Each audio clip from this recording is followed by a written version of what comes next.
Donc bonjour à tous, bienvenue sur la chaîne Philippe est dans le pré. Vous voyez, je suis devant mon taureau là. Bon, je me méfie quand même, parce qu'il y a une vache en chaleur. Donc je fais une vidéo très courte aujourd'hui.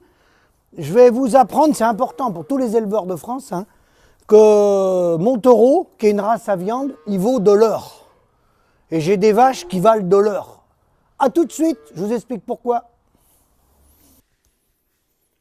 Donc, bonjour. Alors, pourquoi il va falloir mettre des protections? Car nous avons de l'or entre les mains dans nos exploitations agricoles. Voici un petit article qui est très utile pour l'ensemble des agriculteurs de France. Je vous demanderai de faire partager ma vidéo au maximum. C'est très important de savoir que nous avons de l'or entre les mains dans nos exploitations.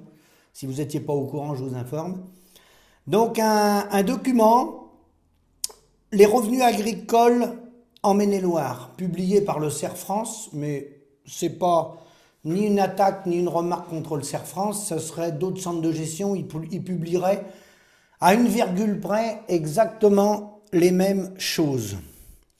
Portés par l'élevage porcin, l'horticulture et les productions céréales de l'année 2022 ont atteint des résultats records en Maine-et-Loire. Il est question du Maine-et-Loire, mais je vous dis tout de suite, c'est pareil sur le reste. Donc les revenus explosent. Je vais vous lire une partie du communiqué, parce qu'après il répète la même chose, plus loin. Une année 2022 assez exceptionnelle. C'est ainsi que Michel Besançon, c'est le nom du directeur général du CERF France 49, dépeint le bilan économique de l'année 2022 de la ferme du Maine-et-Loire.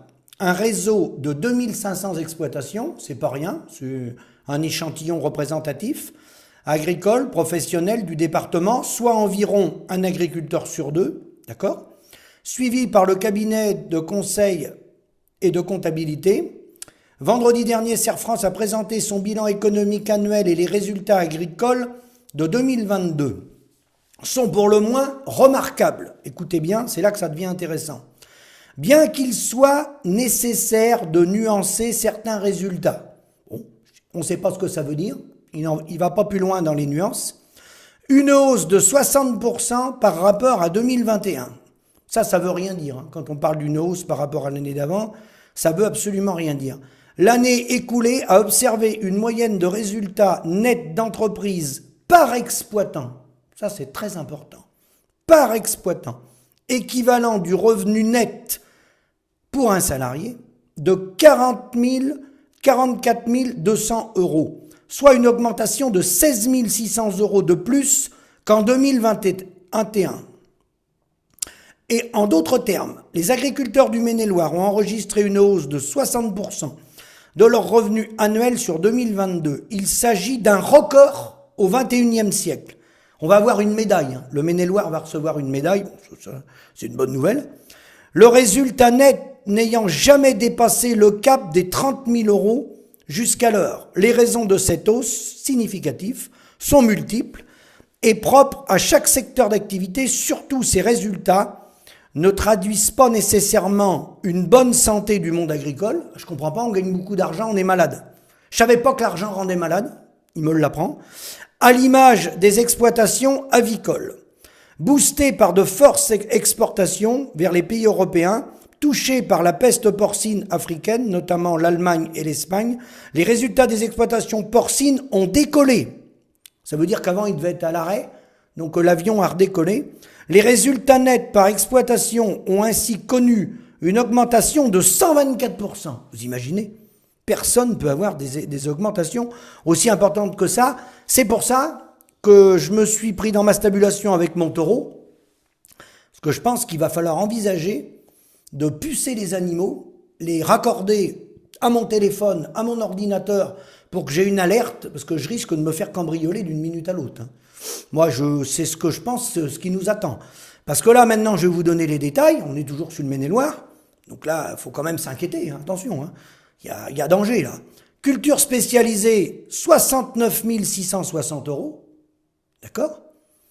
Horticulture, 67 000 euros. Arboriculture, 65 000 euros. Viticulture, 60 100 euros.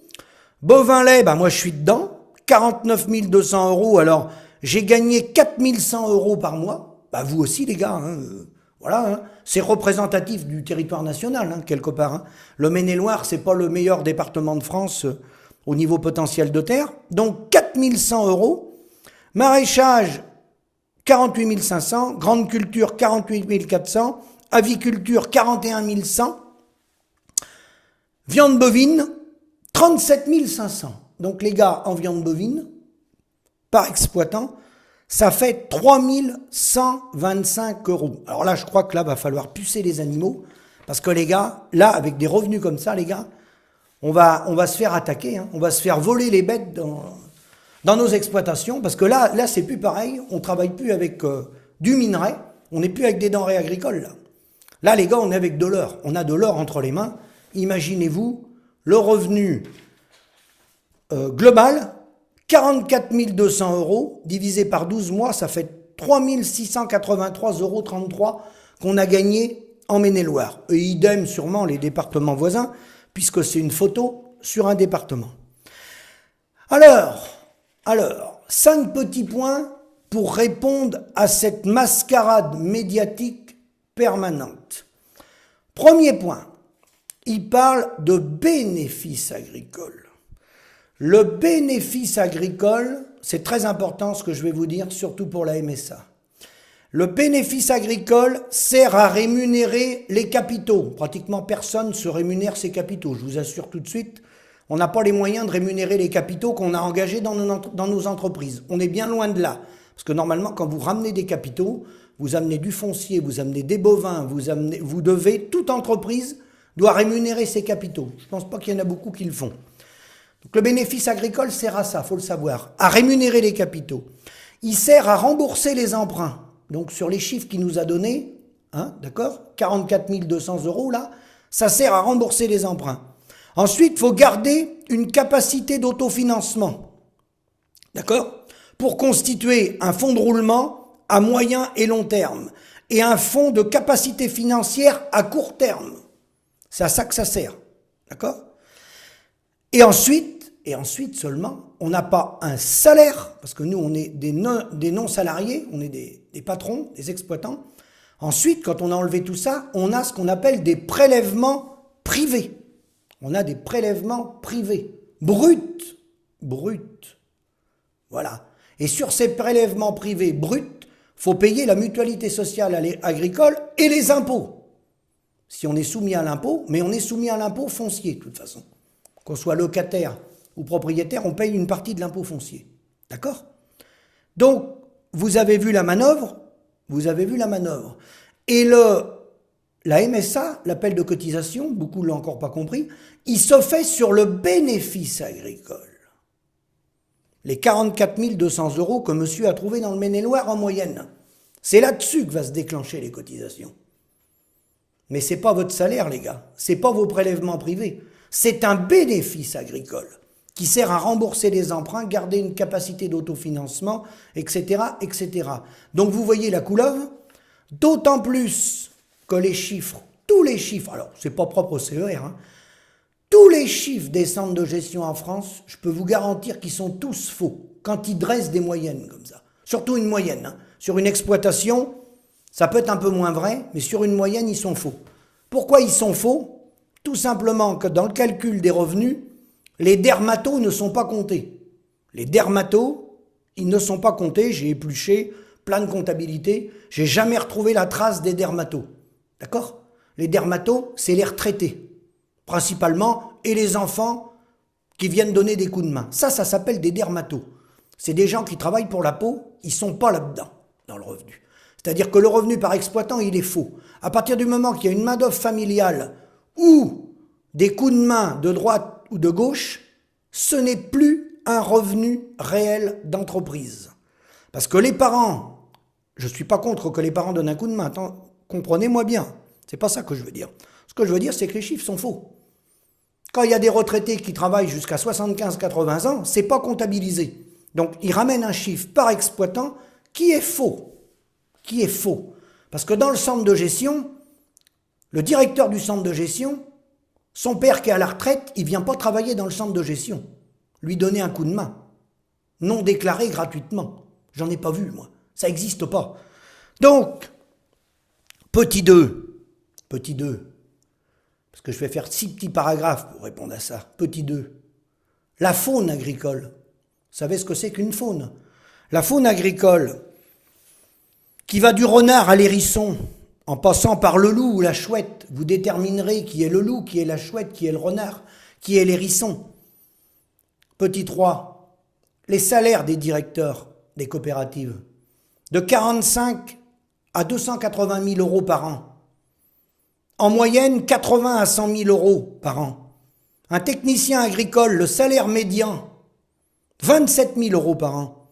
Les conseillers agricoles dans les centres de gestion, ce monsieur qui s'exprime, de 30 à 45 000 euros par an. Un débutant, 1 800 euros brut. Et s'il a le BTS, 2 500 euros brut. Sauf que, monsieur, ces messieurs que je viens de citer, les salaires, il y a les impôts. S'ils sont imposables, ils ont les impôts à déduire de leur salaire. C'est des salaires, entre guillemets, nets. Nets. Mais eux, ils ne mettent pas de l'argent sur leur salaire pour refaire la tapisserie dans le centre de gestion, ou pour refaire le carrelage, ou pour changer les ordinateurs. Dans le bénéfice agricole qu'il a balancé, là, il n'y a pas les emprunts, il n'y a pas la capacité d'autofinancement pour réinvestir. Il balance des chiffres bruts qui sont un bénéfice agricole.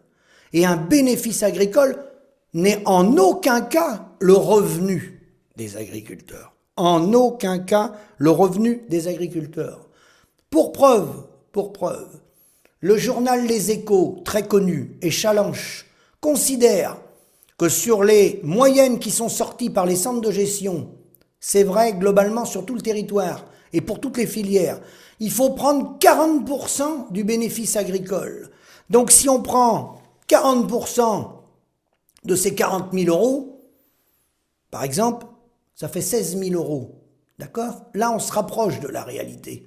16 000 euros divisé par 12. Et là-dedans, ne tenez pas compte de la capacité d'autofinancement, le journal Les Échos et le Challenge.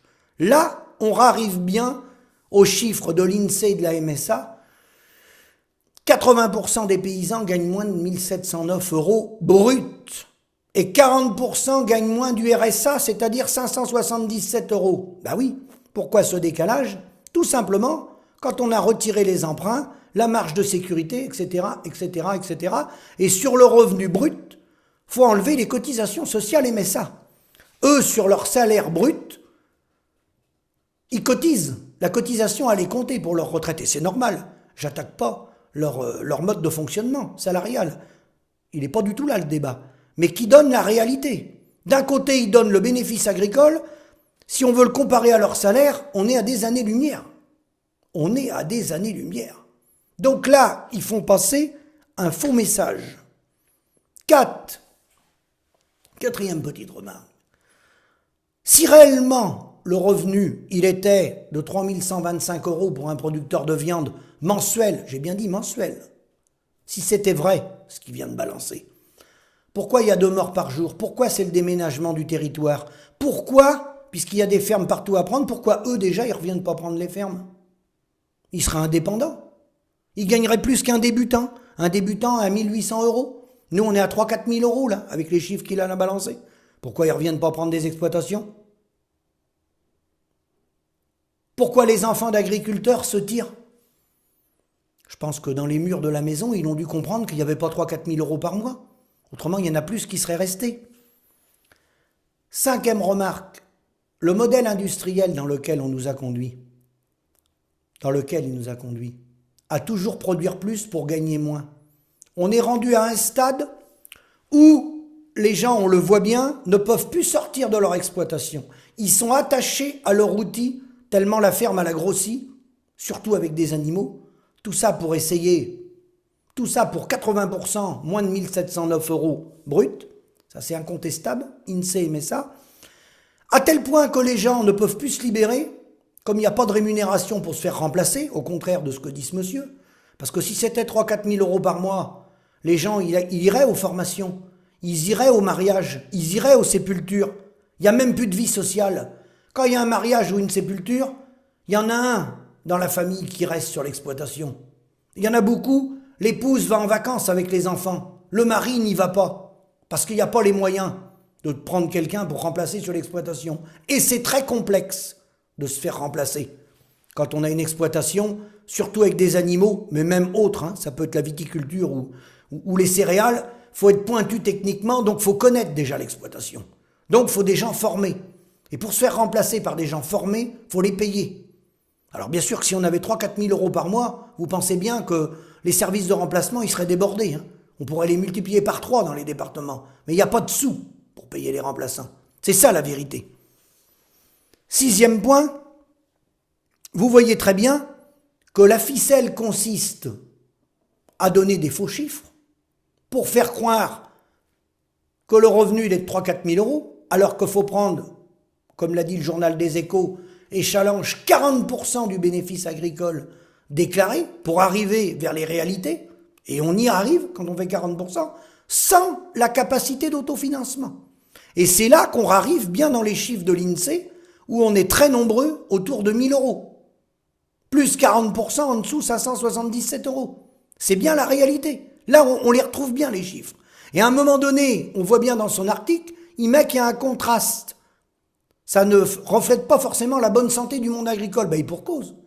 C'est qu'il parle d'un bénéfice agricole. Il ne parle pas du revenu net des agriculteurs, des prélèvements nets. Et la ficelle, elle est d'autant plus grosse que les gens ne sont pas au courant, ils se font piéger, la plupart. Ils déclarent le bénéfice agricole à la mutualité sociale agricole. Et ça déclenche 43% de cotisation. Donc quand ils vous trouvent 50 000 euros de revenus, 5 x 4, 20. Vous allez payer 22 000, 23 000 euros d'MSA. Et c'est des revenus qui ne sont pas des revenus réels. C'est des revenus fictifs.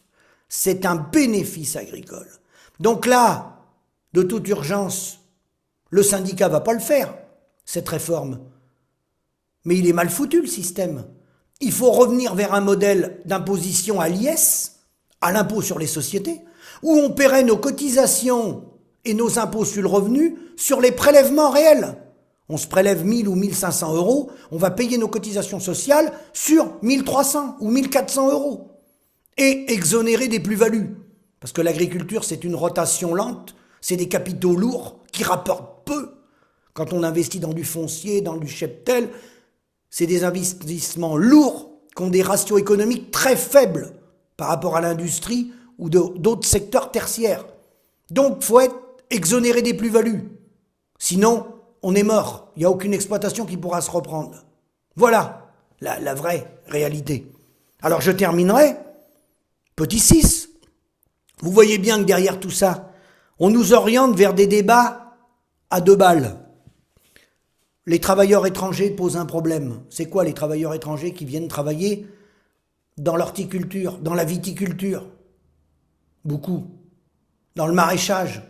C'est l'exportation du chômage, les travailleurs étrangers. C'est l'exploitation de l'homme par l'homme, par le modèle capitaliste. Ensuite, on nous parle des normes. On nous parle de l'agribashing. On nous parle des écologistes. On nous parle du loup dans la faune qui nous entoure. Dans la faune qui nous entoure. Il y a le renard. Il y en a qui sont malins, vous savez, il y a des renards. Mais il y a des loups. Vous essaierez de les identifier, les loups. D'accord? Il y a des loups dans la profession. Mais des vrais loups. Il y a le loup qu'on parle dans le sud de la France, qui gêne les bergers. Mais nous, dans la faune, on a des loups. Vous essaierez de les identifier. Je vous laisse faire le travail. Donc, sur toutes ces communications mensongères, eh bien sûr qu'on est très très loin de la situation réelle des paysans. Et ça a pour but de faire diversion, pour renouveler les générations d'agriculteurs. Le message de ces gros chiffres, c'est de recruter des petits soldats et de tromper les jeunes. Je dis bien de tromper les jeunes. Parce que là, on est en train de tromper les jeunes. Parler d'un bénéfice agricole qui n'est en aucun cas un prélèvement net, c'est demain, d'une part, mentir à la population, parce que ça, c'est un article de presse qui a passé dans toute la région du Maine-et-Loire, c'est mentir à la population, c'est mentir aux générations futures, Et c'est donner des grandes illusions pour ceux qui n'ont encore pas compris, qui croient qu'ils ont fait une bonne année. Hein, parce qu'il a trouvé 50, 60, 80 000 euros de bénéfices agricoles. Eh bien les gars, si vous êtes fiers, avec vos 80 000 euros de bénéfices agricoles, je terminerai là-dessus. Prenez 5 minutes avec votre épouse, après votre travail, vous allez au Crédit Agricole au guichet, vous vous présentez à l'agence, vous prévenez avant, et vous dites que vous voulez les retirer en billets, en monnaie. D'accord? Alors vous irez par étapes, on n'a pas le droit de retirer plus d'une certaine somme d'un seul coup. Mais si vous avez vraiment gagné 80 000 euros, bah allez les retirer. Allez les retirer. On refera un reportage. Ça peut vous arriver. Vous savez, il y a des émissions. Ça peut vous arriver. Incroyable mais vrai. Allez retirer les 80 000 euros, qu'on rigole un petit peu. Allez, je vous dis, bonne vidéo, faites partager et surtout, baissez pas les bras. Rappelez bien de ce que je vous ai dit. Le bénéfice agricole n'a rien à voir avec le salaire. C'est un piège à con qui permet de payer de la MSA. À bientôt.